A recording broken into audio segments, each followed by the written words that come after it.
గురూజీ 72 గంటల్లోనే ఫోన్లోని అద్భుతమైన జ్యోతిష్య పరిష్కారం చూపిస్తారు. నమ్మండి, నమ్మకపోండి, ఇది నిజం. శ్మశాన కాళి రుద్ర చౌడీదేవి ఆరాధకులు నంబర్ 1 వశీకరణ స్పెషలిస్ట్. గురూజీ మనిషి పుట్టుక నుండి చనిపోయే వరకు వచ్చే అన్ని క్లిష్టమైన సమస్యలకు పరిష్కారం ఇక్కడ లభిస్తుంది. విద్య, ఉద్యోగం, వ్యవహారం, స్త్రీ ప్రేమ, పెళ్లి, సంతానం, స్త్రీ పురుష వశీకరణం, భూవశం, భార్యాభర్తల కలహాలు, కోర్టు సమస్యలు, విడాకుల సమస్యలు, చేతబడి, అప్పుల బాధ, ఇంకా మీకు ఎలాంటి సమస్యలు ఉన్నా 72 గంటల్లోనే. శ్రీ మహాగణాధిపతయే నమః. శ్రీ మహాసరస్వత్యై నమః. శ్రీ గురుభ్యో నమః. శ్రీ లలితా మహాత్రిపుర సుందరీ పరాభట్టారికాయై నమః. మనం 2026 జూన్ నెలలో ఉన్నటువంటి ద్వాదశ రాశుల యొక్క ఫలితాంశాలలో భాగంగా వృశ్చిక రాశి వారికి ఉన్నటువంటి రాశి ఫలాలు చెప్పుకుందాం. ముందుగా ప్రధానంగా ఈ రాశికి అధిపతి అయినటువంటి కుజుడు షష్ఠ భావంలో మంచి శుభస్థానంలో ఉన్నాడు. ఈ స్వక్షేత్రంలో ఉన్నాడు కాబట్టి చేసేటటువంటి పనులన్నీ కూడా చక్కటి విజయాన్ని సాధిస్తారు. అంతేకాకుండా ఆ విజయం సాధించినటువంటి తరువాత మంచి పేరు ప్రఖ్యాతులు ఇవన్నీ కూడా పొందేటటువంటి అవకాశం కూడా ఉంది. ద్వితీయ పంచమాధిపతి అయినటువంటి బృహస్పతి ఉచ్చస్థానంలో భాగ్యస్థానంలో ఉండడం ద్వారా మంచి పూర్వపుణ్యం వల్ల చేసేటటువంటి పనులన్నీ కూడా దిగ్విజయమైనటువంటి ఫలితాలు సాధించవచ్చు. కుటుంబ సౌఖ్యం కలుగుతుంది. చక్కటి మానసికమైనటువంటి విశేషమైనటువంటి ఆనందానికి అవకాశాలు ఉన్నాయి. అంతేకాకుండా చక్కటి ధార్మికమైనటువంటి మార్గంలో వెళుతూ విశేషమైనటువంటి పుణ్యక్షేత్రాలు వెళుతూ చక్కటి దేవతా దర్శనాలకు కూడా అవకాశాలు ఉన్నాయి. విశేషమైనటువంటి యజ్ఞయాగాది క్రతువులు కూడా ఆచరించి సత్ఫలితాలు పొందేటటువంటి అవకాశాలు కూడా ఉన్నాయి. వీరికి ఉద్యోగ సంబంధమైనటువంటి విషయాల్లో మిశ్రమమైనటువంటి ఫలితాలు ఉన్నాయి. అటు ఇబ్బందిగా లేదు, అటు అధమంగా కూడా లేదు. కాబట్టి ఇంతకు ముందు ఏ విధంగా అంటే మామూలుగా నడుస్తూ ఉన్నటువంటి పరిస్థితి. అంతేకాకుండా విశేషమైనటువంటి ఫలితాలు పొందుతున్నారు చక్కటి గ్రహస్థితి రీత్యా అని చెప్పడం జరిగింది. కాకపోతే ఈ వృశ్చిక రాశి వారికి సంబంధించినటువంటి తృతీయ చతుర్థాధిపతి అయినటువంటి శని పంచమ స్థానంలో వేధస్థానంలో సంచారం ఉంది. కాస్త ఈ రకమైనటువంటి పరిస్థితులు ఉన్నప్పటికీ కూడా కాస్త మానసికమైనటువంటి ఆందోళనలు కూడా ఉండేటటువంటి అవకాశం. అంతేకాకుండా ఈ లాభదాయకమైనటువంటి విషయాలలో అంటే నిత్య కృత్యంలో వచ్చేటటువంటి జీతాలు కానివ్వండి, వచ్చేటటువంటి నెలసరి ఆదాయం కానివ్వండి, ఆ సంబంధమైనటువంటి విషయాల్లో కాస్త కొన్ని చికాకులు ఉండేటటువంటి అవకాశం కూడా ఉంది.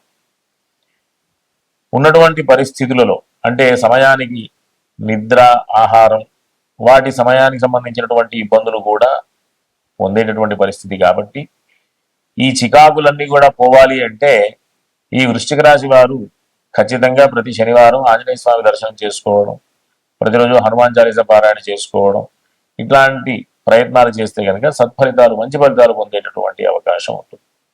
దీంతో పాటుగా విష్ణు సహస్రనామ స్తోత్ర పారాయణ చేయడం ద్వారా ఉన్నటువంటి ఏదైనా ఇబ్బందులు ఉంటే, ఆర్థికపరమైన ఇబ్బందులు ఉన్నా, ఈ అనవసరమైనటువంటి గొడవలకు సంబంధించినటువంటి ఇబ్బందులున్నా అధిగమించేటటువంటి అవకాశం విష్ణు సహస్రనామ స్తోత్రం చేయడం వల్ల ఈ వృశ్చిక రాశి వారికి ఉంటుంది.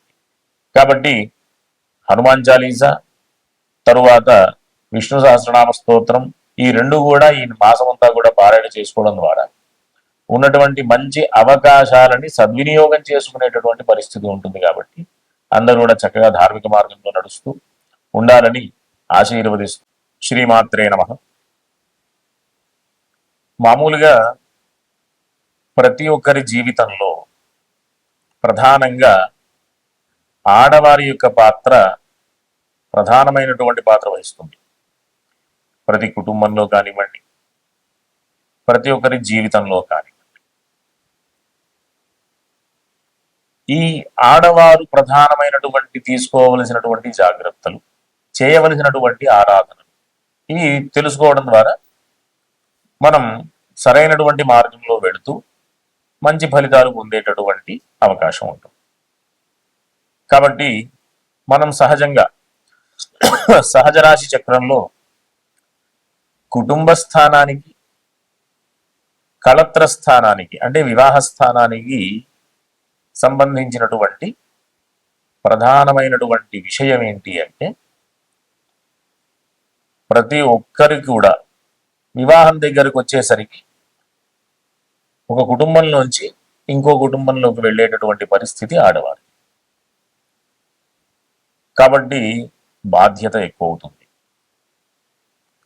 కుటుంబపరమైనటువంటి దోషాలు ఏవైనా ఉన్నా, కుటుంబాన్ని సమర్థవంతంగా నడిపించాలి అన్నా, ఇంకా పెళ్లి అనేది భార్యకి భర్త, భర్తకి భార్యకి సంబంధించినటువంటి విషయం కాబట్టి ఈ పెళ్లికి సంబంధించినటువంటి ఇబ్బందులు ఏమైనా ఉన్నా, పెళ్లికి సంబంధించినటువంటి ఆ ఇబ్బందుల్ని అధిగమించాలి అన్న ప్రధానమైనటువంటి దేవత ఎవరు అంటే లక్ష్మీ అమ్మవారు.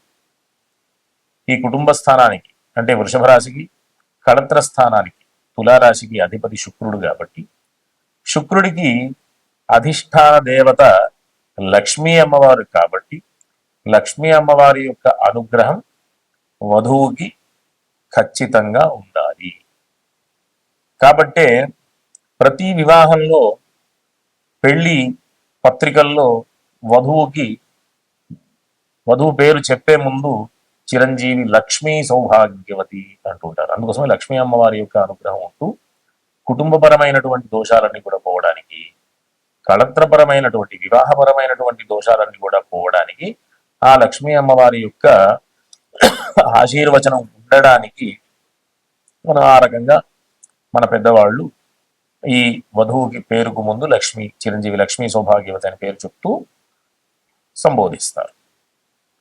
అంతేకాకుండా ఈ కుటుంబపరమైనటువంటి దోషాలు అవన్నీ కూడా పోవడానికి కేవలం అమ్మవారి యొక్క అనుగ్రహం ఏ విధంగా కలుగుతుంది అంటే, నిత్య కృత్యంలో ఆడవాళ్ళందరూ కూడా ప్రతిరోజు లక్ష్మీ అమ్మవారి యొక్క ఆరాధన చెయ్యాలి. లక్ష్మీ అమ్మవారి యొక్క ఆరాధన చేస్తూ ఒకవేళ పూజా కార్యక్రమాలు చేసుకోలేనటువంటి పరిస్థితిలో ఉంటే లక్ష్మీ అష్టోత్తర స్తోత్రం అయినా ప్రతినిత్యం కూడా పారాయణ చేయడం ద్వారా అనేక రకాలైనటువంటి దోషాలన్నీ కూడా పోతాయి. అంతేకాకుండా ఇంట్లో తులసి సేవ చేసుకుంటే, ప్రతిరోజు తులసికి నీళ్లు పోస్తూ తులసి ఎప్పుడు కూడా సజీవంగా ఇంట్లో కళకళలాడుతూ, అంతేకాకుండా ఆ ప్రతిరోజు ప్రదోషం సమయంలో తులసి చెట్టు దగ్గర దీపారాధన చేయడం, ఇట్లాంటివన్నీ కూడా ఎంతో ఇబ్బందుల నుంచి అధిగమించేటటువంటి అవకాశాలని కల్పించేటటువంటి ప్రక్రియలు. చాలా చిన్నటువంటి ప్రక్రియలే కానీ మంచి ప్రక్రియలు అనమాట, విశేషమైనటువంటి ఫలితాన్ని ఇచ్చేటటువంటి ప్రక్రియలు. అంతేకాకుండా ప్రధానంగా ఇంట్లో ఉన్నటువంటి ఇబ్బందులన్నీ కూడా అధిగమించాలి అంటే అతిథి సత్కారం నిత్యం జరుగుతూ ఉండాలి.